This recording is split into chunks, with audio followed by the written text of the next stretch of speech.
হবে, ঠিক কিনা বলেন? আলহামদুলিল্লাহ, বাসা বাড়িলেন জামে মসজিদ দেখতে ছোট, কিন্তু মহল্লার সমস্ত সাথীদের দিনটা অনেক বড়। বলেন আলহামদুলিল্লাহ। যত কষ্টই হোক, কিয়ামত পর্যন্ত এই মাহফিল চলবে। কে কে চান মহল্লাবাসী সবাই যাবে ইনশাআল্লাহ? আল্লাহ সবাইকে মাফ করে দেয়, বলেন আমিন। ওয়া আখিরু দাওয়ানা আলহামদুলিল্লাহি রাব্বিল আলামিন।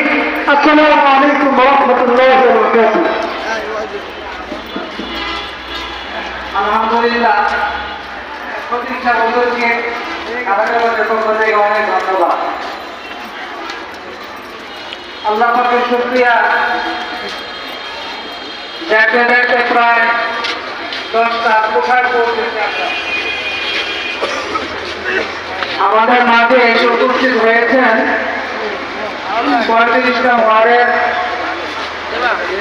জন কাউন্সিলর ইয়াকুব সরকার। সম্মানিত এলাকাবাসী,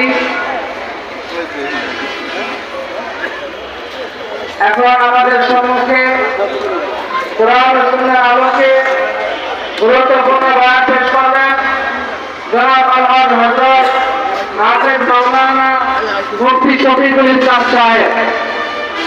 আমাদের সম্মুখে কোরআন ও সুন্নাহর আলোকে গুরুত্বপূর্ণ